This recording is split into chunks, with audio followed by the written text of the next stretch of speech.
Haleluya.បាទអរគុណព្រះម្ចាស់ព្រះយេស៊ូវគ្រប់ទាំងអស់ទាំងការអាក្រក់ទាំងការល្អដែលព្រះអង្គមានបន្ទូលថាឲ្យយើងអរគុណត្បិតអ្វីគ្រប់យ៉ាងនៅលើផែនដីនេះវានឹងត្រូវកើតឡើងដោយសារតែអំពើបាបរបស់មនុស្ស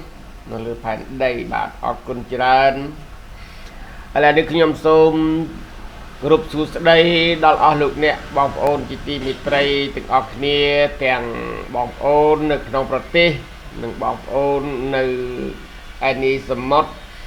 ព្រមទាំងបងប្អូនអ្នកដែលមិនជឿលើព្រះអម្ចាស់ឬក៏អ្នកដែលបងប្អូនដែលបានជឿដល់ព្រះអម្ចាស់ហើយបាទ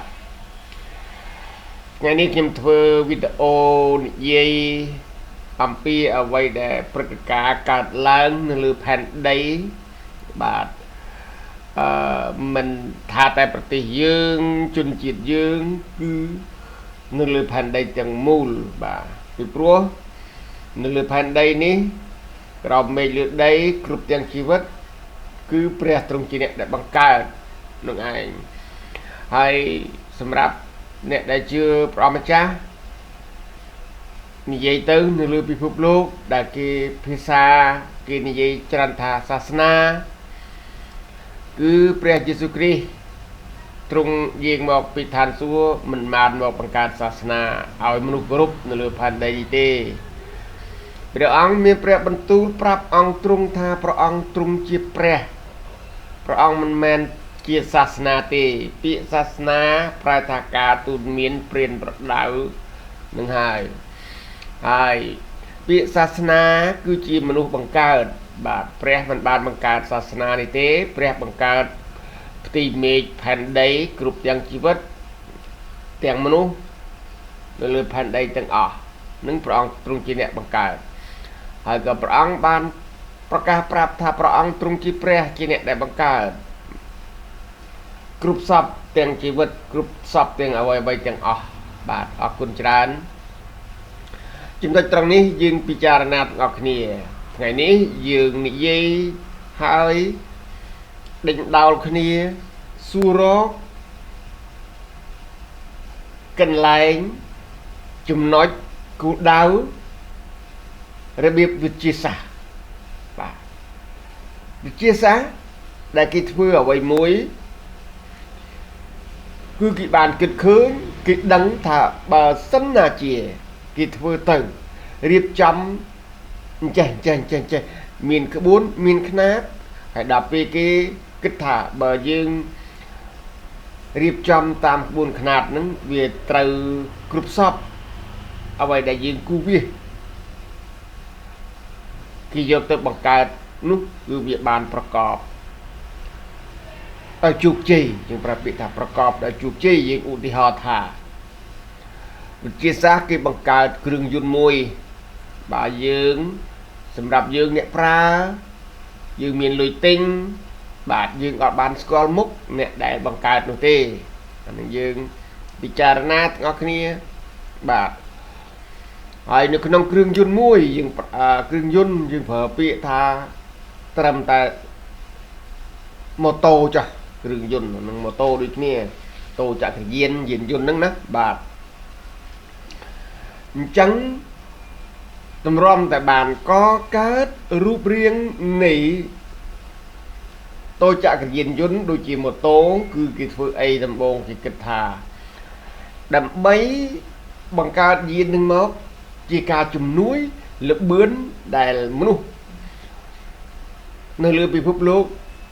បានធ្វើដំណើរឆ្លងកាត់ពីតំបន់មួយទៅតំបន់មួយវាមានតំបន់ជិតនិងតំបន់ឆ្ងាយគោលដៅជិតនិងគោលដៅឆ្ងាយកាលដើមឡើយមនុស្សឥតមានគ្រឿងយន្តដែលដឹកនាំធ្វើដំណើរទៅណាឲ្យបានលឿនឬក៏ស្រួលទេទីមួយមនុស្សនឹងកើតមកដើរដីធ្វើដំណើរទៅណាគឺដើរដោយថ្មើរជើងបាទ ហើយបើសិនជាជីគឺមានអីគឺមានសេះសត្វដំរីឬក៏សត្វអូតឬក៏សត្វអីផ្សេងដែលយើងត្រូវធ្វើដំណើរជិះវាដើម្បីដឹងថាខ្លួនយើងជាមនុស្សកាលណាបើដើររហូតយឺតហើយហត់បាទអានឹងយើងនិយាយតាមច្បាប់ដែលយើងមើលឃើញអត់មានអ្នកណានិយាយឲ្យប្រកែកថាមិនមែនអញ្ចឹងទេអត់ទេណាទី1ខ្ញុំសូមធ្វើការបកស្រាយបាទធ្វើការបកស្រាយ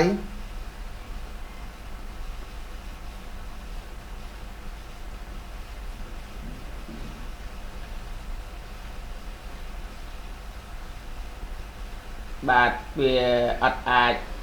មើលឃើញមុខចឹងខ្ញុំធ្វើចេះឃើញមុខបើកាឡាយធ្វើការបកស្រាយ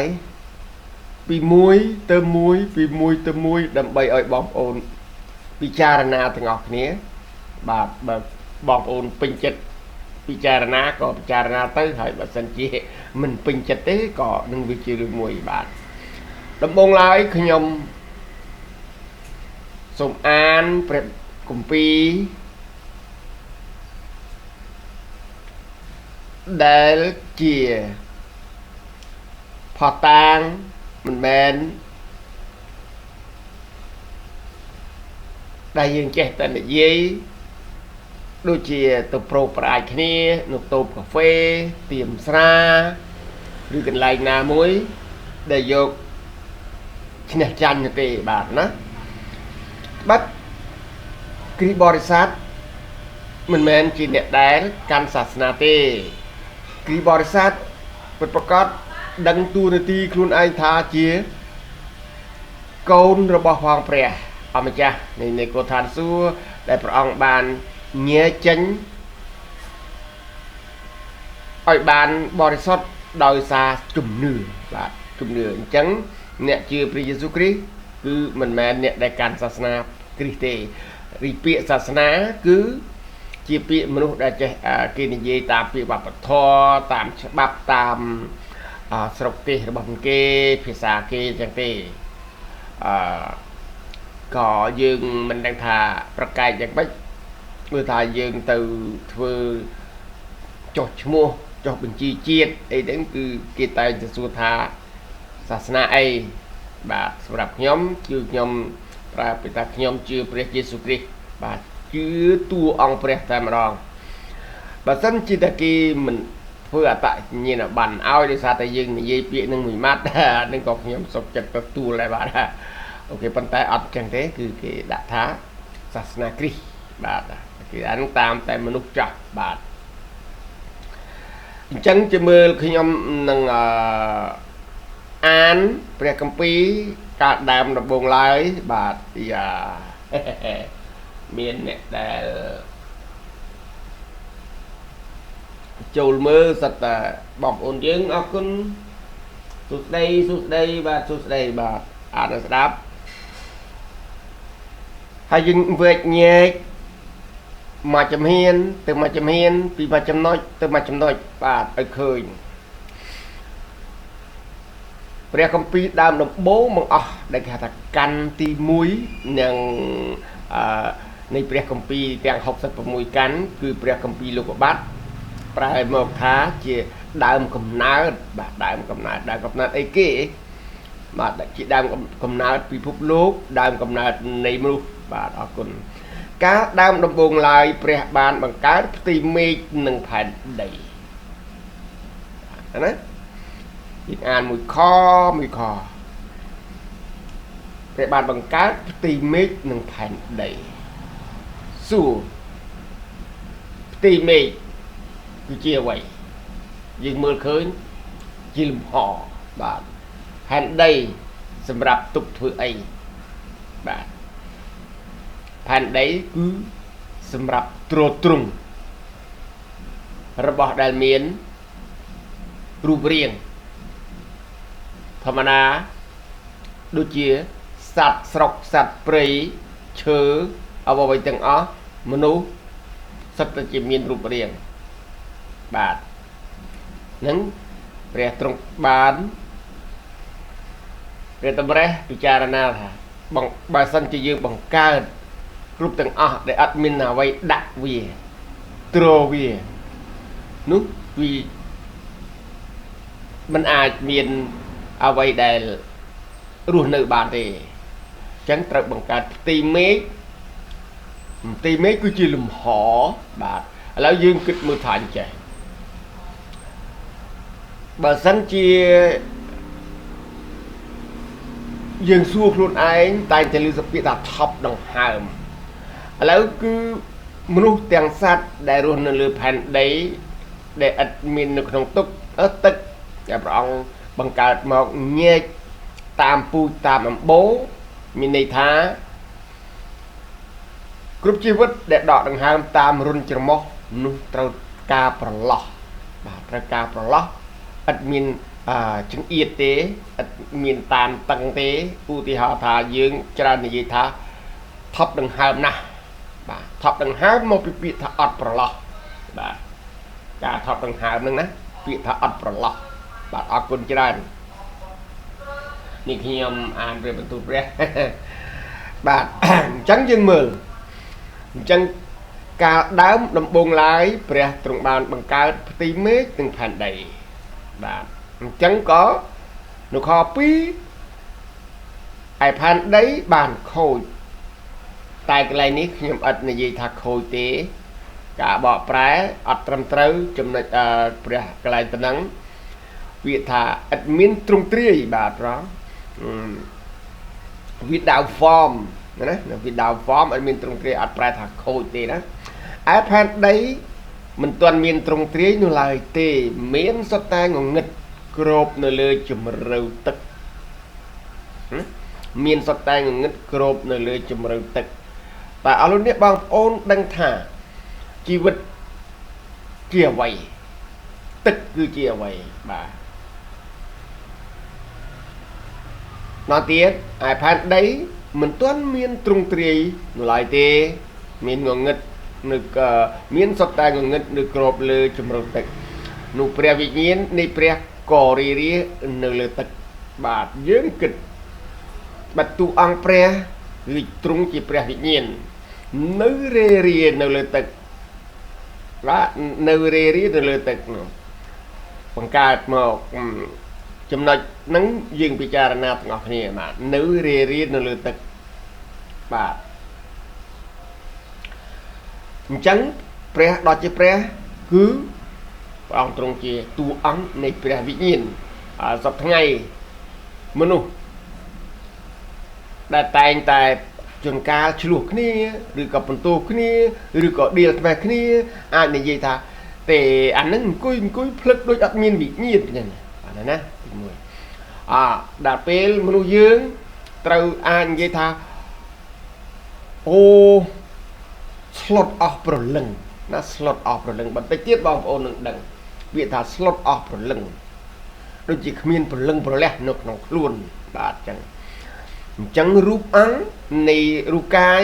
វាគឺជាប្រងបង្កើតមកមាន2បង្កើតរូបកាយរូបរាងដែលគេហៅថាមានរូបហ្នឹងបាទអញ្ចឹងព្រះអង្គដាំវិញ្ញាណដាំព្រលឹងដាំជីវិតនៅក្នុងរូបរាងនេះបានវាទៅជាមានជីវិតរស់ឡើងបាទយើងមើលខ2ទៀតសំទោសខ3នោះព្រះទ្រង់មានបន្ទូលថាចូលឲ្យមានពន្លឺឡើងដូច្នេះពន្លឺក៏មានឡើងបាទពេលនោះគឺយើងប្រាប់ឯផែនដីមិនទាន់មានទ្រង់ទ្រាយនៅឡើយទេគឺមានសុទ្ធតែងងឹតគ្របលើជំរៅទឹកបាទសុទ្ធតែងងឹតយើងស្ដាប់មើលមួយជំហានទៅមួយជំហានបាទខ3ឯព្រះទ្រង់មានបន្ទូលថាចូលឲ្យមានពន្លឺឡើងពន្លឺក៏មានដូច្នោះណាដូច្នេះពន្លឺក៏មានឡើងបាទអញ្ចឹងគ្រប់ទាំងជីវិតត្រូវការពន្លឺបើសិនជាអត់មានពន្លឺនោះ មិនអាចធ្វើអ្វីកើតទៅណាបានទេបាទអរគុណណាអញ្ចឹងក៏បង្កើតផ្ទៃមេឃមានជាប្រឡោះបង្កើតផែនដីសម្រាប់ទ្រទ្រង់រូបកាយពេលបង្កើតពន្លឺសម្រាប់ឲ្យគ្រប់ទាំងជីវិតមើលឃើញអ្វីអ្វីបាទគ្រប់ទាំងជីវិតមើលឃើញអ្វីអ្វីបាទខ4ព្រះឃើញពន្លឺនោះក៏យល់ថាល្អហើយរួចទ្រង់ញែកពន្លឺចេញពីងងឹតទ្រង់ញែកពន្លឺពីងងឹតចេញខ5ទ្រង់ហៅពន្លឺថាជាថ្ងៃហើយហៅងងឹតថាជាយប់នោះក៏មានល្ងាចមានព្រឹកជាថ្ងៃទី1បាទអញ្ចឹងអស់លោកអ្នកបងប្អូនដែលជាកូនរបស់ព្រះព្រះអ្នកដែលជាព្រះត្រូវស្គាល់ចំណុចហ្នឹងបាទពីព្រោះពេលខ្លះមានច្រើនណាស់ដែលយើងអត់បានស្គាល់យើងដឹងថាបើសិនជាអ្នកដែលចង់ដឹងថាព្រះបង្កើតមកអ្វីអ្វីហ្នឹងទៅអានព្រះគម្ពីរលោកុបាទចំពុក1ទៅប៉ុន្តែអ្វីអ្នកដែលគេរៀនសូត្រគេថាទន្ទិញចាំគឺយើងត្រូវពីព្រះអង្គប្រើមនុស្សឲ្យសរសេរគឺព្រះអង្គមានຂ្នាតត្រឹមត្រូវដូចវាមានចំពុកមានខបាទណាអញ្ចឹងខគឺសម្រាប់ឲ្យយើងចងចាំចំណុចមួយដែលយើងត្រូវចងចាំឧទាហរណ៍ថាតើមុនដំបូងហ្នឹងព្រះបង្កើតអីគេបាទហើយដល់ទី2ព្រះបង្កើតអីគេទី3ព្រះបង្កើតអីគេយើងឧទាហរណ៍អញ្ចឹងពិភពដើមនៃព្រះបង្កើតនៃភពផែនដីនៅក្នុងលោកុបាទចំពុក1ហ្នឹងគឺបង្កើតផ្ទៃមេឃមុនគេនិងផែនដីបាទបន្ទាប់ពីបង្កើតផែនដីរួចហើយគឺទ្រង់បង្កើតពន្លឺណាពន្លឺណាអញ្ចឹងពន្លឺនេះគឺអីគេគឺជាថ្ងៃបាទគឺពន្លឺគឺជាថ្ងៃឥឡូវយើងហ្នឹងអញ្ចឹងពេលដែលព្រះអង្គបង្កើតពន្លឺគឺអត់មានបន្ទូលកន្លែងណាខ4ព្រះទ្រង់ខ3មុនដំបូងមិនទាន់មានជាថ្ងៃយើងព្រះអង្គមានបន្ទូលជាក្នុងខ3នោះព្រះទ្រង់មានបន្ទូលថាចូលឲ្យមានពន្លឺឡើងដូច្នេះពន្លឺក៏មានឡើងបាទខ4ព្រះទ្រង់ឃើញពន្លឺនោះថាល្អហើយរួចទ្រង់ញែកពន្លឺចេញពីងងឹតចេញទ្រង់ហៅពន្លឺថាជាថ្ងៃហើយហៅងឹតថាជាយប់បាទនឹងមួយកំណាត់បាទដែលយើងសិក្សាទាំងអស់គ្នាបាទថាម៉េចពន្លឺនោះក៏មានឡើងហើយក៏ស្រាប់តែមានល្ងាចមានព្រឹកជាថ្ងៃទី1ឡើងបាទចូលខ6លោកុបាទខ6សុំទោសលោកុបាទចំពុក1ខ6បន្ទាប់មកព្រះទ្រង់មានបន្ទូលថាចូលឲ្យមានប្រឡោះនៅកណ្ដាលទឹកដើម្បីញែកទឹកចេញពីគ្នាបាទឲ្យមានប្រឡោះនៅកណ្ដាលទឹកកន្លែងណាទៅដែលប្រឡោះនៅកណ្ដាលទឹកបាទយើងមើលកន្លែងថាប្រឡោះនៅកណ្ដាលទឹកអីគេសមុទ្រផ្ទៃមេឃផែនដីបាទអូខេណាគឺវាអត់នៅជាមួយគ្នាទេទឹកនៅអោបជាប់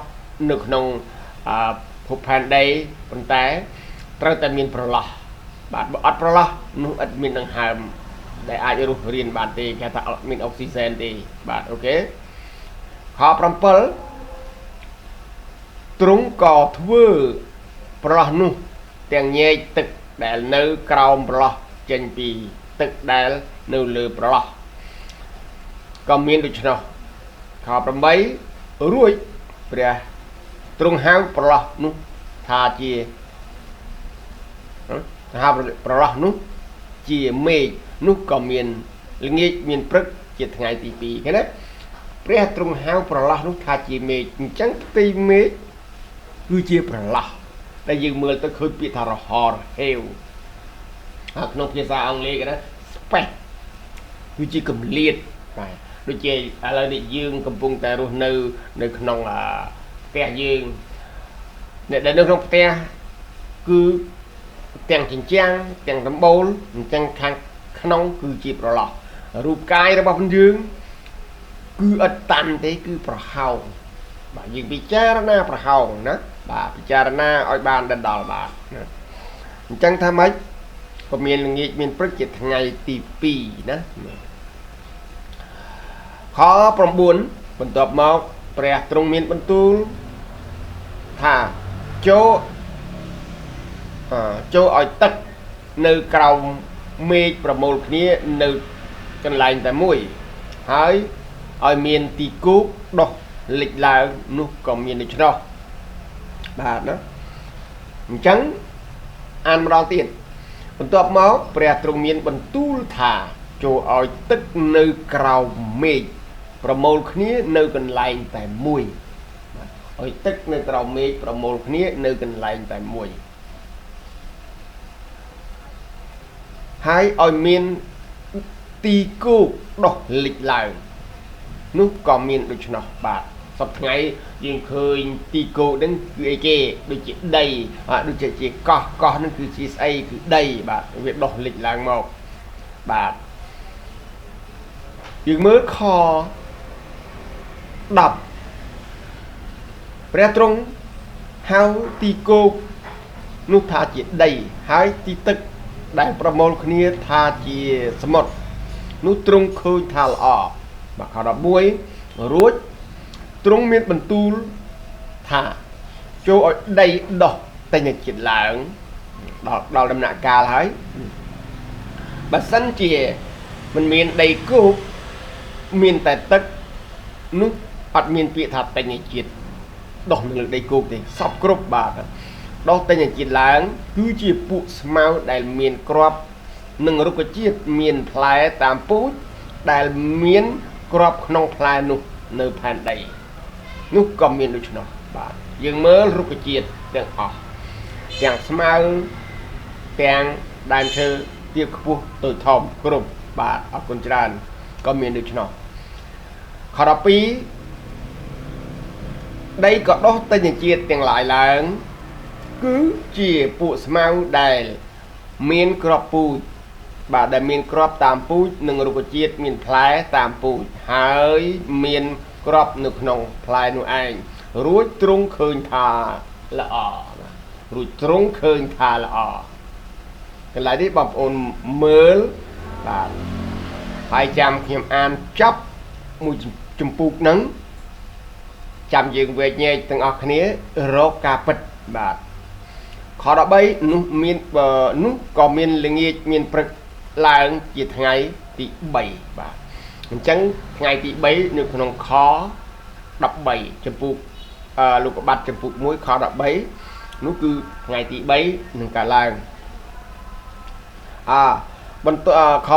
14បន្ទាប់មកព្រះទ្រង់មានបន្ទូលថាចូលឲ្យមានតួពន្លឺនាផ្ទៃមេឃដើម្បីនឹងញែកថ្ងៃចេញពីយប់សម្រាប់ទុកទីសម្គាល់នៃរដូវនិងថ្ងៃនៃរដូវថ្ងៃនិងឆ្នាំថ្ងៃនិងឆ្នាំបាទអរគុណខ15ខ្ញុំអានខ14ម្ដងទៀតបន្ទាប់មកព្រះទ្រង់មានបន្ទូលថាចូលឲ្យមានតួពន្លឺនៅនាផ្ទៃមេឃដើម្បីនឹងញែកថ្ងៃចេញពីយប់សម្រាប់ទុកជាទីសម្គាល់នៃរដូវថ្ងៃនិងឆ្នាំបាទណាអានមកទៀតចាអស់លោកអ្នកបងប្អូនស្ដាប់បាទខ្ញុំអានមួយទោះបីជាមានការតដិតដាតយ៉ាងណាក៏ដោយក៏តែបងប្អូនខ្ញុំអានឲ្យកន្លែងណាដែលមិនច្បាស់ខ្ញុំអានម្ដងឬក៏ពីរដងបាទខ15ហើយសម្រាប់ជាពន្លឺនៅផ្ទៃមេឃដើម្បីបំភ្លឺមកផែនដីនោះក៏មានដូច្នោះទ្រង់ឃើញពន្លឺមកខ16ទ្រង់ឃើញពន្លឺសំទោសទ្រង់ធ្វើពន្លឺធំជា2តួមួយធំជាងនោះសម្រាប់បំភ្លឺក្នុងពេលថ្ងៃហើយមួយទៀតដែលតូចជាងសម្រាប់បំភ្លឺក្នុងពេលយប់បាទក៏ធ្វើឲ្យមានផ្កាយទាំងប៉ុន្មានដែរណាអញ្ចឹងពេលយប់គឺវាមាន យើងឃើញថាពេលយប់គឺមានខែមានផ្កាយបាទភាសាខ្មែរយើងច្រើននិយាយថាព្រះអាទិត្យព្រះច័ន្ទអីហ្នឹងណាហ្នឹងហើយផ្កាយអត់មានហៅព្រះផ្កាយទេណាមានតារាណាព្រះតារាអញ្ចឹងបាទអរគុណច្រើនបាទអញ្ចឹងយើងមើលណាពេលនេះគឺកើតចេញបណ្ដុំគ្នាផ្កាយក៏មានពន្លឺខែក៏មានពន្លឺក៏ប៉ុន្តែពន្លឺរៀងស្រទុំមិនក្តៅបាទប៉ុន្តែពន្លឺថ្ងៃគឺភ្លឺច្បាស់ហើយមានកម្ដៅផងដែរបាទចំពោះសំទោសខ17ទ្រង់ដាក់តួពន្លឺទាំងនោះនៅផ្ទៃមេឃសម្រាប់បំភ្លឺមកលើផែនដីខែខ18នោះឲ្យមានអំណាចនៅពេលថ្ងៃនិងពេលយប់ហើយញែកពន្លឺចេញពីងងឹតរួចទ្រង់ឃើញថាជាល្អខ19នោះក៏មានល្ងាចមានព្រឹកឡើងជាថ្ងៃទី4បាទចូលដល់ថ្ងៃទី4ណាអរគុណលោកអស់លោកអ្នកបងប្អូនណាកន្លែងហ្នឹងបាទអានមួយបាទខ្ញុំអានខ18និងខ19បញ្ចូលគ្នាឲ្យមានអំណាចនៅពេលថ្ងៃនិងពេលយប់ហើយញែកហើយឲ្យញែកពន្លឺចេញពីងងឹតរួចទ្រង់ឃើញថាជាល្អនោះក៏មានល្ងាចមានព្រឹកឡើងជាថ្ងៃទី4បាទដល់ថ្ងៃទី4ហើយបាទអរគុណច្រើនខ20បន្ទាប់មកព្រះទ្រង់មានបន្ទូលថាចូលឲ្យមានមច្ឆាជាតិរវើកក្នុងទឹកជាបរិបូរណ៍បាទមានមច្ឆាជាតិបងប្អូនឃើញណាជីវិតរូបរាងរូបកាយដែលរស់នៅក្នុងទឹកដែលប្រភពទឹកហើយនឹងដែលរស់នៅដែលរូបកាយដែលរស់នៅលើដីគោកដែលដកដង្ហើមតាមរុនច្រមុះមានជីវិតណាហើយនឹងរូបកាយដែររូបរាងដែររូបសាច់ដែរតែនៅក្នុងទឹកជាបរិបូរណ៍គឺដកដង្ហើមតាមណាកន្លែងហ្នឹងបាទណាអូខេយើងមើលខ្ញុំអានម្ដងទៀតខ20បន្ទាប់មកព្រះទ្រង់មានបន្ទូលថាចូលឲ្យមានមច្ឆាជាតិរវើកក្នុងទឹកជាបរិបូរណ៍និងបក្សីជាតិហើរលើផែនដីនៅនាអាកាសណាមានបាច់អញ្ចឹងបើយើងមើលមច្ឆាជាតិកើតមុនគេបាទវាអត់ខុសអីពីដំបូងឡើយគឺមានងងឹតហើយព្រះអង្គមានបន្ទូលថាព្រះវិញ្ញាណនេះព្រះរានៅលើទឹកអញ្ចឹងបាទអូខេណាខ21ទ្រង់ក៏បង្កើតអស់ទាំងសត្វសម្បើមនិងជីវិតផងទាំងឡាយដែលកម្រើកដែលកើតមានរវើករវ័ននៅក្នុងទឹកតាមពូជហើយអស់ទាំងសត្វស្លាបតាមពូជរួចទ្រង់ឃើញថាល្អបាទចូលខ22ទ្រង់ក៏ប្រទានពរដល់សត្វទាំងឡាយនោះហើយមានបន្ទូលថាចូលបង្កើតកូនឲ្យចម្រើនជាច្រើនឡើងឲ្យមានពេញពីក្នុងទឹកសមុទ្រហើយឲ្យសត្វស្លាបចម្រើនឡើងនៅផែនដីដែរបាទអរគុណណាចាំមើលបាទឥឡូវចូលដល់ខ23នោះក៏មានល្ងាចមានព្រឹកឡើងជាថ្ងៃទី5ចាប់ផ្ដើមបងប្អូនចាប់ផ្ដើមពិចារណាមានដល់មានថ្ងៃទី5ណាចឹងថ្ងៃទី5គឺនៅក្នុងខ23បាទយើងត្រូវចាំដែរហ្នឹងលោកថ្ងៃទី5នៅចំខប្រមាណនៅក្នុងលោកកបាត់គឺនៅក្នុងលោកកបាត់ចំពុក1ខ23គឺនោះក៏មានល្ងាចមានព្រឹកឡើងជាថ្ងៃទី5បាទខ24បន្ទាប់មកព្រះទ្រង់មានបន្ទូលថាចូលឲ្យមានសត្វចតុបាទកើតមកនៅដីគោកណាសត្វចតុបាទយើងមើលបងប្អូនស្គាល់ហើយសត្វចតុបាទហ្នឹងគឺសត្វជើង4បាទសត្វអីហ្នឹងបាទសត្វជើង4សត្វស្រុកសត្វព្រៃណាម្ដងទៀតអានខ24បន្ទាប់មកព្រះទ្រង់មានបន្ទូលថាចូលឲ្យមានសត្វតុបាទជាតិកើតមកនៅដីគោកតាមពូជគឺជាសត្វស្រុកសត្វព្រៃបាទគឺជាសត្វស្រុកសត្វលួនវានិងសត្វព្រៃនៅផែនដីតាមពូជនោះក៏មានដូច្នោះបាទអរគុណទេណា ព្រះអង្គទ្រង់បង្កើតមកតាមលំដាប់លំដោយបាទចំអានមកដល់ទៀតខ24បន្ទាប់ពីថ្ងៃទី5កើតឡើងបន្ទាប់មកគឺព្រះទ្រង់មានបន្ទូលថាចូលឲ្យមានសត្វទុបាទជាតិកើតមកនៅដីគោកតាមពូជគឺជាសត្វស្រុកសត្វលូនវានិងសត្វព្រៃនៅផែនដីតាមពូជនោះក៏មានដូច្នោះខ25ទ្រង់ក៏ធ្វើសត្វព្រៃនៅផែនដីតាមពូជសត្វស្រុកតាមពូជហើយគ្រប់ទាំងសត្វដែលលូនវានៅដីគោកតាមពូជដែររួចទ្រង់ឃើញថាល្អបាទចូលដល់ខ26បាទខ26តើព្រះបង្កើតស្អីគេបង្កើតស្អីគេណាយើងមើលបាទខ26ព្រះទ្រង់មានបន្ទូលថាចូលយើងធ្វើមនុស្សឲ្យដូចជារូបយើងឲ្យមានភាពដូចយើងហើយឲ្យមានអំណាចលើត្រីសមុទ្រសត្វហើរលើអាកាសនិងសត្វជើង4ដែលនៅផែនដីទាំងប៉ុន្មានព្រមទាំងសត្វលូនវានៅលើផែនដីផងបាទទៀតណាបាទនេះជាការសំឡេងម៉ូតូឡានព្រោះថាខ្ញុំ live នេះឬក៏ធ្វើវីដេអូគឺមិនមែននៅក្នុងបន្ទប់ studio ដល់ស្ងប់ស្ងាត់ទេព្រោះខ្ញុំចូលកន្លែងហប់អត់កើតបាទអរគុណណាតោះខ្ញុំនឹងអានម្ដងទៀតអរគុណច្រើនខ26កើតចេញជាមនុស្សបាទព្រះបង្កើតមនុស្សព្រះទ្រង់មានបន្ទូលថាចូលយើងធ្វើមនុស្សឲ្យដូចជារូបយើងឲ្យមានភាពដូចយើងហើយឲ្យមានអំណាចលើត្រីសមុទ្រសត្វហើរលើអាកាសនិងសត្វជើង4ដែលនៅលើផែនដីទាំងប៉ុន្មានទាំងមូលព្រមទាំងសត្វលូនវាដែលវានៅលើដីផែនដីផងបាទខ27ព្រះទ្រង់បង្កើតមនុស្សឲ្យដូចរូបអង្គទ្រង់គឺបានបង្កើតឲ្យគេក៏បានបង្កើត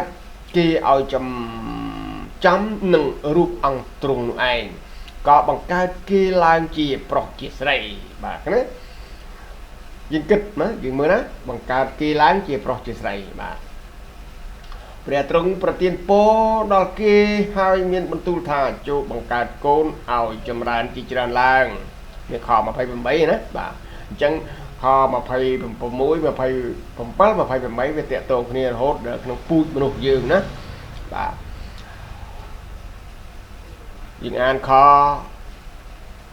28ម្ដងទៀតព្រះទ្រង់ប្រទានពរដល់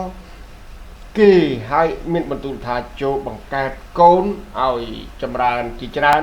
ឡើងឲ្យមានពាសពេញនៅផែនដីចុះ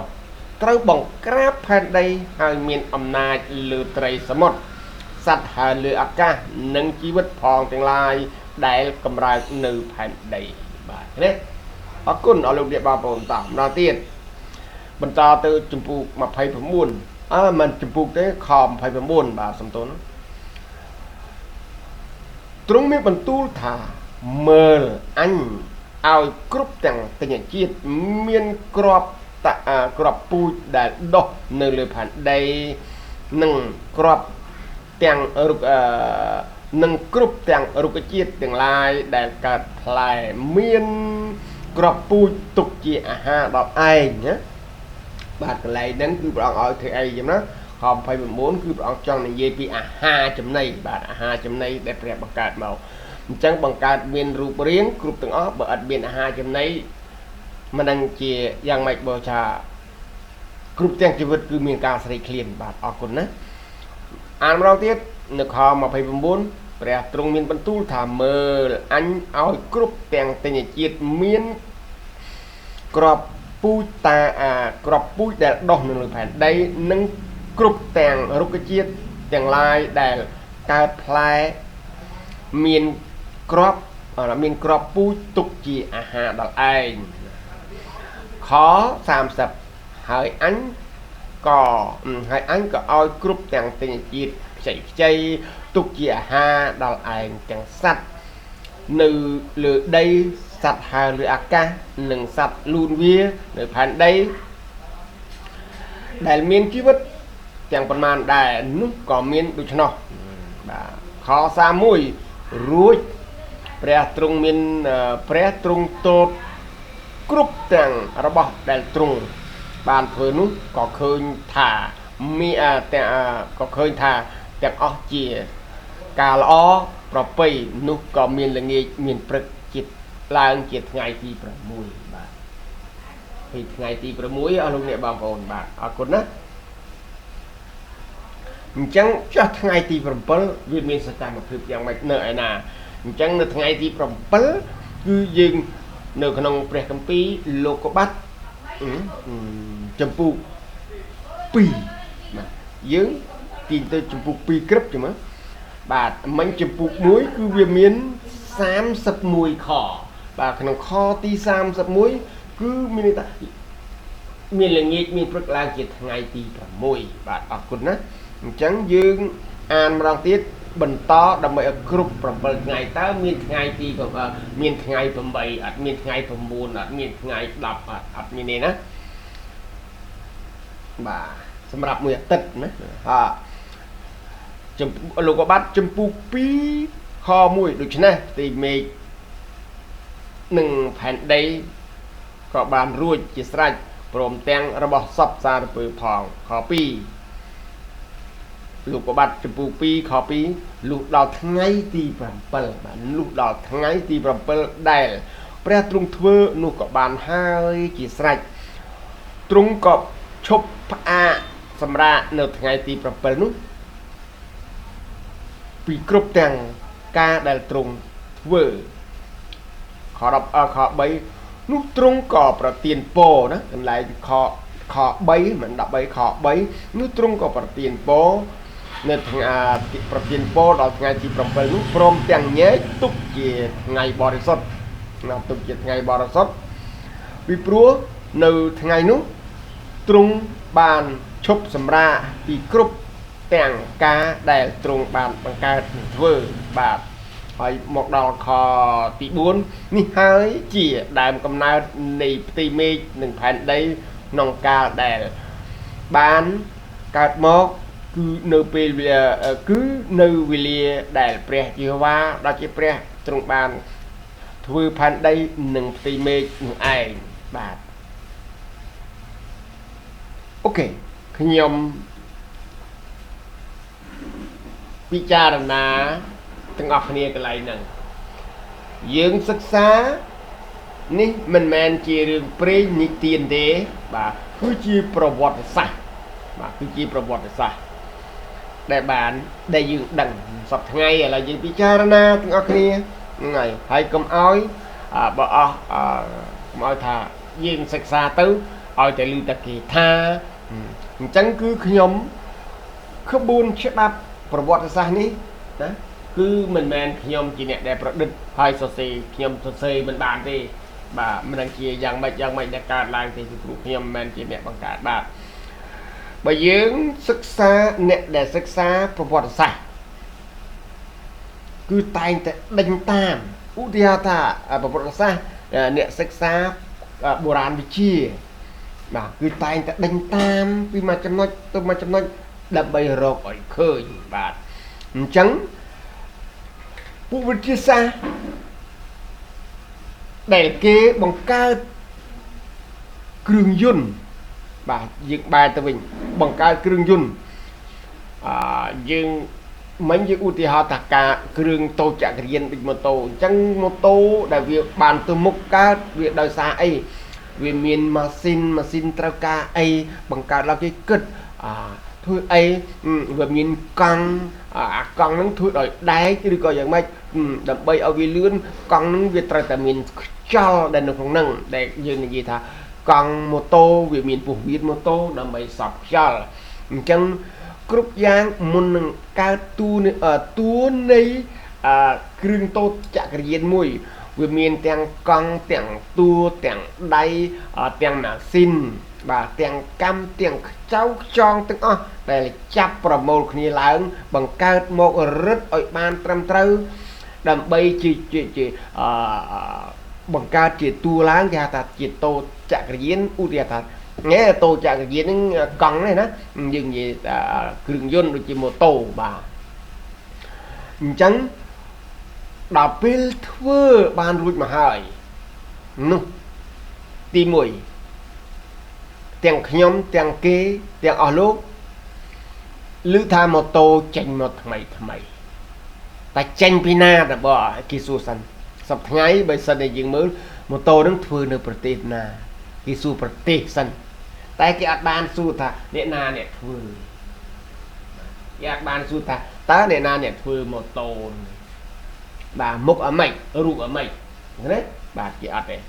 chẳng kỳ con ta chẳng đăng thà bờ tây ná chun chiết nàn thưa một tô nó muốn kê việc của chị họ chẳng ní cứ chưa chùm nói đại dương trời kết hai dương trời đằng vì pro dương bàn khơi một tô nông ruồi ta hai pel khả pel nu chùm nói nằng hai một tô cứ vì mình cần lại bạc bật và vì mình cần lại bạc bật cần lại chả sang làm bây ở việt từ mục cái lại chùm hai lại bạc hai bật vì mình phượng từ mục phượng stop kháng mục phượng stop kháng cao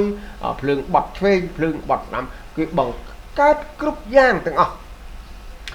nè đại ắt đăng mô tô nông tê từ tình bờ kia ắt prap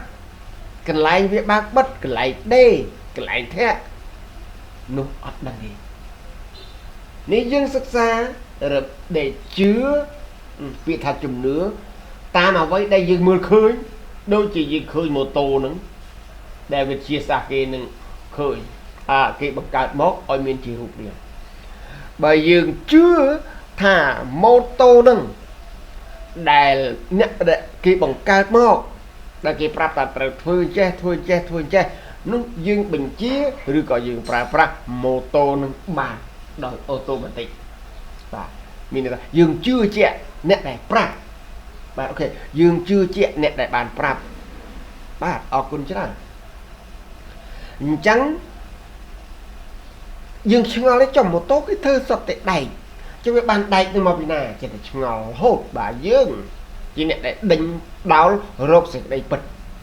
và trắng slatram nắng trắng bờ dương chưa nè đại bằng cát một tô nắng à nè đại bằng cát một tô nắng là gì một tô so vu mà nhớ mà nè đại bằng cát một tô nắng à thả chi miền lưỡi bươn phần này hỏi ai chi phơi ngay bàn rập rồi rập quan kilo của bàn đó chun đầm nào dưới tự đảo đòi lươn chiến đại dương đá mờ chương đại lươn chiến đại dương chỉ sạch bạn dương chưa chết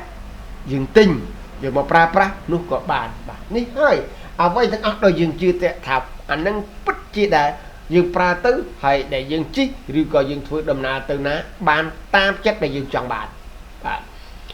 ok tiếng mà quỳnh bởi dương chưa trong nói nâng dương trầu chưa là pre bằng cát vậy thằng ác này đại dương bà con tại lưu số tại chung một tố còn tại dương ở bàn khơi một tố đúng mình ta mình con tại miền chung tại ấp toàn khơi ri ai đại dương miền chung hai dương khơi đúng có dương khơi hai chết ra cả bật ri ai cho dương ấp tập tu school pre đẹp bằng cả ti mê dương mưa khơi mê khan đấy dương khơiตึกสมอดยังคืนกรุ๊ปชีวิตแต่งสัตว์สกสัตว์ปรีมนุษย์ทั้งไงเนี่ยนะได้กินเนี่ยบังการเนี่ยนะเช่นเนี่ยปรับบาดตาปุ้ยมนุษย์บาดตาปุ้ยมนุษย์เจียสานามวยหรือก็เป็นเจียสานามวยได้ดัชมุธามนุษย์ตายังอาเนี่ยยี่ท่าเจียสาอ่องเล่ฝรั่งญี่ปุ่นจันขมายูนจามอาหรับไอจังตืออิสราเอลหรือก็จังต่างปันแต่รวมทั้งอมอกทำไมคือจีมนุษย์ยูนคือจีมนุษย์ไทยคือจีมนุษย์ลาวคือจีมนุษย์ปูมนุษย์บาดเนี่ยน่าจนเจียดนามุ้ยเนี่ยด่าชมุมัวนุ่งนึงบาดนั่นคือยืนเนี่ยแต่ยืนสลาวชิวจังดังกาปัดเอาลงเนี่ยบางคนนะเมื่อเจียดสานามุ้ยเวียดเจียดสานามุ้ยแดก ប្រាប់ថាមនុស្សនឹងខ្មែរនឹងគឺជាមនុស្សអ្នកណាមួយដែលប្រាប់ថាអាមេរិកកាំងគឺជាមនុស្សអ្នកណាមួយអ្នកប្រាជ្ញណាមួយដែលដាក់ជនជាតិអូស្ត្រាលីនឹងគឺជាមនុស្សមិនប្រប់ដាក់ថាជាអូស្ត្រាលីចឹងទៅបាទអូស្ត្រាលីគឺគ្រាន់តែជាជាតិសាសន៍មួយនិយាយផ្សេងចិន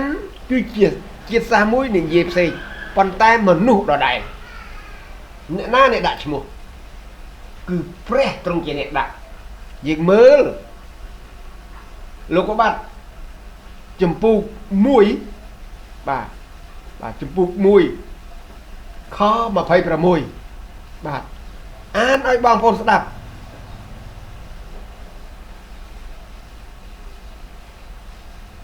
ព្រះក៏មានបន្ទូលថាចូលយើងធ្វើមនុស្សឲ្យដូចជារូបយើងឲ្យមានភាពដូចយើងហើយមានអំណាចលើត្រីសមុទ្រសត្វហើរលើអាកាសនិងសត្វជើង4ដែលនៅផែនដីទាំងមូលព្រមទាំងសត្វលូនវាដែលវានៅលើផែនដីផងបាទឃើញណារួចព្រះអង្គបង្កើតមកតាមលំដាប់លំដោយយើងមើលអ្នកប្រាជ្ញដែលគេបង្កើតម៉ូតូគេរកអីគេមុនគេគិតបាទគេគិតថា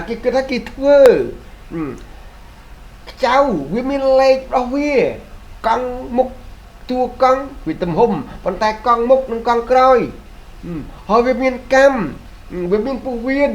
វាមានសម្បកបើវាមានដៃវាមានភ្លើងវាមានគ្រប់យ៉ាងគេបង្កើតមកតាមលំដាប់លំដោយដែលឲ្យយើងប្រើប្រាស់បានហើយដោយសារតែយើងជឿថាវិទ្យាសាស្ត្រនោះបង្កើតអាគ្រឿងយន្តនឹងមកវាអាចប្រើប្រាស់ជូនដំណើរយើងទៅផ្លូវឆ្ងាយចិត្ត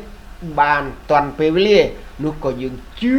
ហើយទិញវាយកមកប្រើគឺវាបានដូចដំណោះរឿងនេះក៏ដូចតែគ្នាបើយើងជឿថាគ្រប់ទាំងអស់វាអត់មានកើតមកដោយសារអត់មានអ្នកណាដែលបង្កើតព្រះទ្រង់បានប្រាប់ហើយថាទី1ព្រះអង្គបង្កើតផ្ទៃមេឃទី2ផ្ទៃមេឃនឹងផែនដីហើយមានបង្កើតសមុទ្របង្កើតពន្លឺបង្កើតថ្ងៃបង្កើតថ្ងៃបង្កើតផ្កាយបង្កើតខែបាទគឺថាពីថ្ងៃទី1ដល់ថ្ងៃទី7ថ្ងៃទីមួយអាទិត្យមាន7ថ្ងៃមើលប្រទេសណាមើលជនជាតិណាបាទដែលគេបានដែលគេបានអះអាងថាវិទ្យាសាស្ត្រនៅជាតិនៅជនជាតិក្រិចឬក៏នៅក្នុងប្រទេសរ៉ូម៉ាំងចក្រភពរ៉ូមដែលគេអ្នកបង្កើតមើលឈ្មោះអីដែលបង្កើតណាឈ្មោះអីដែលជាអ្នកដែលបង្កើតណាយើងសួរដែលបង្កើតឲ្យមានថាមួយអាទិត្យមាន7ថ្ងៃហ្នឹងអ្នកណាគេកត់នៅគេបង្កើតនៅឆ្នាំណាដែលគេនិយាយដើម្បីឲ្យមនុស្សទូទៅដឹងថាមួយអាទិត្យមាន7ថ្ងៃកន្លែងហ្នឹងបាទអ្នកវិទ្យាសាស្ត្រនោះនៅជនជាតិអីនៅប្រទេសណាហើយនៅកម្ពុជាណា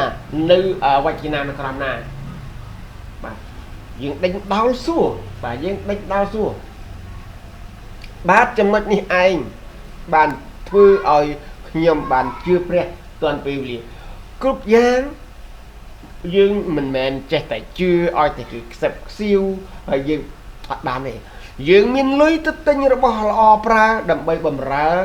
សេចក្តីត្រូវការរបស់យើងមិនមែនទៅទិញរបស់ដែលប្រើមិនកើតទេរបស់ដែលគេហៅថារបស់ខ្លែងខ្លាយរីឯយើងជឿពាក្យថាមានព្រះដែលបង្កើតខ្លួនក៏មិនមែនចេះតែឮសូរថាព្រះនឹងហើយយើងចេះតែជឿនោះទេយើងសិក្សាតថាអ្វីបាទហើយក៏យើងជឿថាថ្ងៃដែលព្រះបង្កើតក្នុងពាក្យថាមួយអាទិត្យគឺមានតែ7ថ្ងៃអត់មានមួយអាទិត្យណាឡើងដល់8ថ្ងៃ9ថ្ងៃ10ថ្ងៃទេរួចមកគឺបង្កើតខែខែក្នុងមួយខែហ្នឹងវាមានបង្កប់មានចំនួនរបស់វាគឺមានថ្ងៃ30ថ្ងៃ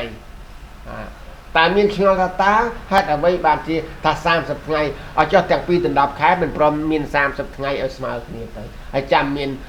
ថ្ងៃទីមាន ខែខ្លះមាន28ធ្វើអី29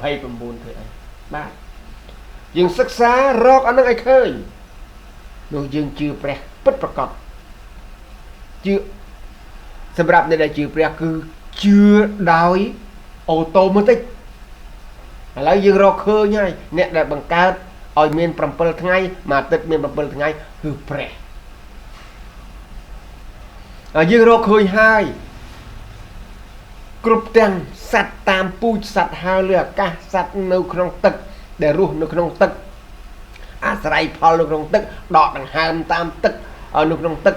មានជីវិតដែលដកដង្ហើមរស់នៅក្នុងទឹកសត្វលូនវាហើរលើអាកាសរុក្ខជាតិទាំងចាស់ទាំងខ្ចីគ្រប់ទាំងដំណាំស្រុកដំណាំព្រៃស្រុកសត្វស្រុកសត្វព្រៃតាមពូជព្រះទ្រង់ប្រាប់ថាព្រះទ្រង់ជាអ្នកបង្កើតអត់មានវិទ្យាសាស្ត្រណាដែលនិយាយថាវិទ្យាសាស្ត្រជាអ្នកបង្កើតសពថ្ងៃវិទ្យាសាស្ត្រកំពុងតែរុករករហូតដល់មាន AI បាទខំបើសិនជាគេបង្កើត AI នោះបានដែលគ្រាន់តែជាគ្រឿងម៉ាស៊ីនទេបាទបើសិនជាថា AI នោះបង្កើតឲ្យមានជីវិតដូចជាព្រះនោះព្រះអត់ប្រយោជន៍អត់បានទេមនុស្សបង្កើតបានអ្វីដែលមានរូបរាងរួចទៅហើយតាមម៉ាស៊ីនជារូបរាងទៅតាមម៉ាស៊ីនវាត្រូវការអីវាត្រូវការពាក្យថាភ្លើងត្រូវការចំហេះចេះចំហេះអ្នកណាដែលបង្កើតមុនគេប្រភពភ្លើងនៅឯណាបាទយើងសិក្សាអញ្ចឹងយើងដេញដោលគ្នាយើងអត់មានទៅប្រកែកវែកញែកថាអញ្ចេះថាអញ្ចោះទេគឺដោយសារតែយើងធ្វើអីមានក្បួនខ្នាតជាតិសាសន៍យើងភាសាតែមួយនិយាយតែមួយក៏ប៉ុន្តែដើម្បីបង្កើតអាភាសាសរសេរអីគេអាភាសាដែលយើងអត់បាច់ជួបមុខគ្នាយើងអត់បាច់ស្គាល់មុខនឹងទេយើងអត់បានឃើញអីយើងនិយាយគ្នាដោយការអានគឺយើងបង្កើតអក្សរសាស្ត្របាទនឹងគឺជាតិសាសន៍គេជាតិសាសន៍គេបង្កើតអក្សរសាស្ត្រហ្នឹងអក្សរខ្មែរអញ្ចឹងអក្សរសាស្ត្រខ្មែរនេះគឺអានបានតែជនជាតិខ្មែរនិយាយបានដឹងបានតែខ្មែរទេបើអ្នកណាដែលចង់ចេះរៀនអក្សរសាស្ត្រខ្មែរណាគេបង្កើតជាវិជ្ជាណាក្រមបាទនេះហើយដែលជាការស្រាវជ្រាវដើម្បីរៀបរកសេចក្តីពិតឲ្យឃើញយើងអត់មានចេះតែជាសាសនាយេស៊ូទៅជាសាសនាពុទ្ធទៅដល់ពេលមនុស្សដែលគេអត់បកិតគេថាសាសនាណាដែលដូចសាសនាណាទៅគេណែនាំឲ្យមនុស្សធ្វើល្អដូចគ្នានោះគឺជាមនុស្សម្នាក់ដែលគេគិតថាគេខ្ជិលនិយាយច្រើនព្រោះគេនិយាយអញ្ចឹងទៅគេដើរទៅបាត់នោះគេអត់បានដឹងអីទេបាទចំណុចនេះហើយដែលខ្ញុំចង់ប្រាប់នឹងហៅខ្ញុំបង្កើតវីដេអូនេះដើម្បីឲ្យបងប្អូនពិចារណាមិនមែនមកដេញដោលគ្នាយកឈ្នះយកចាញ់ទេបាទអ្វីទាំងអស់គឺសុទ្ធតែមានគោលដៅធ្វើអ្វីឥតមានភាគថាឥតមានថាព្រំដែនសុទ្ធតែមានព្រំដែនកំណត់ធ្វើអ្វីក៏ដោយបាទអរគុណច្រើនអញ្ចឹងឃើញទេចុះអ្នកណាដែលគេឲ្យសម្រាកនៅថ្ងៃទី7នោះអ្នកប្រាជ្ញណាដែលគេគេថាចក្រភពរ៉ូម៉ាំងដែលគេប្រជុំគ្នាគេថាត្រូវឲ្យសម្រាកតែអាថ្ងៃអាទិត្យហ្នឹងអាថ្ងៃទី7គេសម្រាកដើម្បីធ្វើអីអ្នកណាបានជានៅលើពិភពលោកគឺដល់ថ្ងៃទី7ដែលគេហៅថាថ្ងៃអាទិត្យហ្នឹងបាទពីច័ន្ទដល់អាទិត្យហ្នឹងថ្ងៃទី7គឺមានឈ្មោះថាជាថ្ងៃសម្រាកហើយជាថ្ងៃបរិសុទ្ធនៅលើពិភពលោកទោះបីជាអ្នកមិនសម្រាកក៏ស្រេចដែរតែបុគ្គលអ្នកទៅចោះប៉ុន្តែគឺឈ្មោះថាសម្រាកនៅលើពិភពលោកអ្នកណាក៏ដឹងថាជាថ្ងៃអាទិត្យជាថ្ងៃ holiday ប្រែថាជាថ្ងៃបរិសុទ្ធអ្នកណាអ្នកប្រាប់អាហ្នឹងគឺព្រះថាគ្រប់ទាំងកិច្ចការអញធ្វើអស់បង្កើតអស់អញ្ចឹងដល់ថ្ងៃទី7ឥតមានការងារធ្វើទៀតទេអញមិនជាបង្កើតស្អីទៀតទេបើវាអស់ហើយ ចឹងក៏ព្រះអង្គទ្រង់សម្រាប់គ្រប់ទាំងការដែលទ្រង់បានធ្វើហើយក៏ញែកថ្ងៃទី7នោះទុកថាជាថ្ងៃដែលបរិសុទ្ធព្រោះពាក្យថាបរិសុទ្ធទៅវាអត់មានអីទៀតវាអត់មានកំហុសវាអត់មានអីត្រូវគិតទៀតបាទក៏ឈប់សម្រាប់បាទនៅថ្ងៃហ្នឹងបានជាមនុស្សគ្រប់ជាតិសាសន៍នៅលើផែនដីត្រូវតែឲ្យទៅដល់ថ្ងៃអាទិត្យដឹងថាជាថ្ងៃឈប់សម្រាប់ទោះចិនមិនជឿទោះសូវៀតមិនជឿទោះខ្មែរមិនជឿទោះយួនមិនជឿទោះអ្នកណាមិនជឿតែថ្ងៃហ្នឹងនឹងលឺសូរថាថ្ងៃអាទិត្យគឺជាថ្ងៃទី7នៅក្នុងមួយសប្តាហ៍បាទនេះវីដេអូនេះមិនមែនជាការធ្វើដោយឥតមានឥតមានផុសតាងឥតនិយាយតាមទៀមស្រាតូបកាហ្វេដើម្បីប្រកែកអួតអាងថាអញចេះអញដឹងជាងគេមិនមែនអញ្ចឹងនេះគឺដកស្រង់ចេញពីយើងប្រើពាក្យថាដកស្រង់ចេញពីប្រវត្តិសាស្ត្រនេះណាយើងបើសិនជាយើងអ្នកគេរៀនប្រវត្តិសាស្ត្រប្រវត្តិសាស្ត្រវាមានឈ្មោះរបស់វាសម័យប៉ុលពតសម័យលន់នល់សម័យរដ្ឋកម្ពុជាសម័យសៀនុអីទៀតវាមានសម័យគូបធ្លកសម័យហ្វូណនមានច្រើនទៅទៀតបាទឃើញទេអញ្ចឹងគឺពីឈ្មោះមួយគោលដៅមួយព្រឹត្តិការណ៍ដែលកើតឡើងវាផ្សេងគ្នាមកការក្តោបក្តាប់សម័យប៉ុលពតអ្នកដែលក្តោបក្តាប់អ្នកដែលគ្រប់គ្រងខុសពីសម័យលន់នល់ទេលន់នល់អត់សម្លាប់មនុស្សទេប៉ុន្តែក៏លន់នល់ទៅពឹងពាក់អាមេរិកតែប៉ុលពតគ្រប់គ្រងមនុស្សគឺឈ្មោះថាប៉ុលពតជាអ្នកគ្រប់គ្រង3ឆ្នាំ8ខែ20ថ្ងៃតែប៉ុលពតមានឈ្មោះថាប្រឡាយពូជសាសន៍សម័យសម្ដេចឪដែលគាត់គ្រប់គ្រងគេថារាជានិយមស្អីគេគឺលើឈ្មោះឈ្មោះថាឯករាជ្យបាន17ឆ្នាំគឺវាមានវត្តរបស់គេយើងគិតថាសម័យអីគេសង្គ្រាមនៅមន្ទីរលង្វែកយើងសិក្សាមកអញ្ចឹងគឺវាមានគោលដៅវាមានព្រឹត្តិការណ៍ដែលកើតឡើងផ្សេងគ្នាបានអរគុណច្រើនរីឯគេថាប្រវត្តិសាស្ត្រដែលកំណើតនៃផែនដីគឺមានតាមនេះបាទមាននេះបាទអញ្ចឹងពិចារណាត្បិតព្រះត្រឹមជាអ្នកបង្កើតអញ្ចឹងគ្រីស្ទៀននៅលើពិភពលោកនេះគឺគេជឿព្រះគេអត់ជឿសាសនាទេត្បិតព្រះទ្រង់បានយកខ្ញុំអត់វីដេអូនេះវាវែងហើយ1ម៉ោងហើយបាទវាអាច error ពេលដែលក្នុងកម្មវិធីខ្លះគឺថតបាននៅត្រឹម1ម៉ោងទេបាទអូខេណាអញ្ចឹង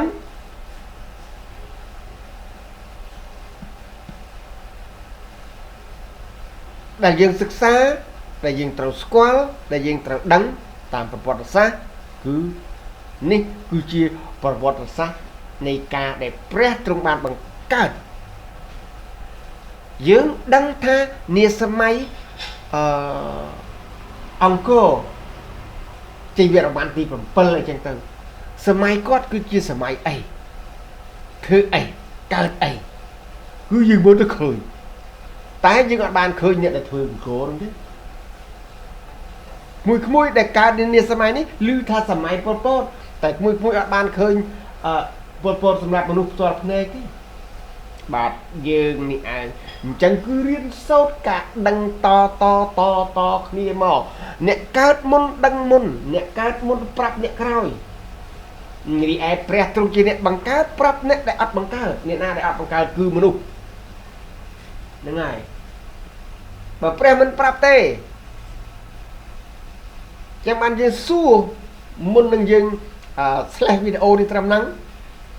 អ្នកណាប្រាប់ថាជាអ្នកដែលបង្កើតមនុស្ស ជនជាតិណារុស្ស៊ីឈ្មោះអីដែលបង្កើតពាក្យថាមនុស្សឃើញទេជាតិសាសន៍និយាយភាសាផ្សេងគ្នាក៏ប៉ុន្តែប្រែថាមនុស្សតែមួយឃើញទេគេថាមនុស្សជាតិហើយដល់សត្វគេថាតែវាមានរបស់វាមានគេថាសត្វពីហណៈវាមានសត្វជើង4ហើយតែវាមានសត្វអីគឺវាមានសត្វស្រុកសត្វព្រៃអត់វាចែកគ្នាហើយសុទ្ធថាចាស់ញីពាក្យឈ្មោលអញ្ចឹងឲ្យតែមានរូបរាងការដែលពាក្យថាបន្តពូជនឹងសាច់គឺសត្វគេហៅថាញីឈ្មោលដល់មនុស្សគេហៅថាប្រុសស្រីអ្នកណាអ្នកបង្កើតបាទអ្នកណាអ្នកប្រាប់ព្រះទ្រង់ជាអ្នកដែលប្រាប់អ្នកណាស្គាល់ពាក្យថាថ្ងៃនិងខែឆ្នាំមើលអ្នកណាជនជាតិណាព្រះជាអ្នកប្រាប់ព្រោះព្រះជាអ្នកបង្កើតឧទាហរណ៍ខ្ញុំជួបមនុស្សម្នាក់ដែលខ្ញុំមិនស្គាល់ក្មេងហ្នឹងគឺមនុស្សហ្នឹងខ្ញុំមិនដឹងថាគាត់ឈ្មោះអីទេមានដឹងថាគាត់ជាមនុស្សអ្នកណាដែលដាក់ឈ្មោះគាត់គឺឪពុកម្ដាយគាត់ដែលជាអ្នកបង្កើតគាត់ទាំងប្រុសទាំងស្រីបាទអរគុណច្រើនវីដេអូនេះគឺខ្ញុំធ្វើសម្រាប់ជួយណែនាំដល់បងប្អូនដែលស្វែងរកសេចក្តីពិតបាទស្វែងរកសេចក្តីពិតគឺសូមបងប្អូនយើងមើលហើយស្ដាប់តាមវីដេអូខ្ញុំនេះបាទមួយតាមហេតុតាមផលបាទតាមហេតុតាមផលបាទអត់មានយើងយកទៅប្រកែកគ្នាអញរៀនសូត្រអតាសរិនហ្នឹងខ្ញុំទុនខ្ញុំចេះដឹងច្រើនណាហ្នឹងហើយពិភពលោកនេះនឹងបាទដៃខ្ញុំទេខ្ញុំដឹងអត់ទេយើងសិក្សាមានសន្តាប់ធ្នាប់តាមលំដាប់លំដោយតាមក្បួនតាមຂະຫນាតនៅលើពិភពលោកនេះគ្មានអ្នកណាដែលកើតមកដឹងដោយឯងក្រៅតែពីព្រះទេព្រះទ្រង់ឥតមានអ្នកណាបង្កើតព្រះទ្រង់ជាអ្នកបង្កើតព្រះទ្រង់ជាអ្នកដែលដឹងបាទដូចជាយើងប្រើពាក្យថាមេសាសនាគឺកើតមកអ្នកខ្លះកើតនៅក្នុងអំបូរស្ដេចអ្នកខ្លះក៏កើតអីមកហើយក៏មានការរៀនសូត្រតែបើព្រះគ្រីស្ទឥតបានរៀនសូត្រសាលាទេអត់ទេកើតមកគឺដឹងតែម្ដងចេះតែម្ដងបាទអរគុណចាំវីដេអូក្រោយខ្ញុំនឹងនិយាយអំពីព្រះយេស៊ូវគ្រីស្ទត្បិតខ្ញុំនិយាយមុនទីបញ្ចប់ព្រះមិនបានបង្កើតសាសនាទេគ្រប់អ្នកដែលជឿគេថាគ្រីស្ទៀននៅលើពិភពលោកគ្រប់ជាតិសាសន៍គឺព្រះប្រាប់ថាខ្ញុំជាព្រះនៅក្នុងព្រះគម្ពីរយូហានជំពូក14ខ6ខ្ញុំជាផ្លូវជាសេចក្តីពិតហើយជាជីវិតបើមិនមកតាមខ្ញុំទេគ្មានអ្នកណាទៅឯព្រះបិតាបានឡើយបាទអរគុណច្រើនវីដេអូនេះសូមឆ្លេះទៅត្រឹមហ្នឹងសិនអរគុណច្រើនសូមព្រះអង្គប្រទានពរដល់បងប្អូនប្រុសស្រីទាំងអស់ដែលបានស្ដាប់វីដេអូខ្ញុំនិងស្ដាប់ប្រវត្តិសាស្ត្រដែលព្រះទ្រង់ជាអ្នកដែលបង្កើតគ្រប់អ្វីទាំងអស់All things from God បាទអរគុណច្រើនបាយបាយ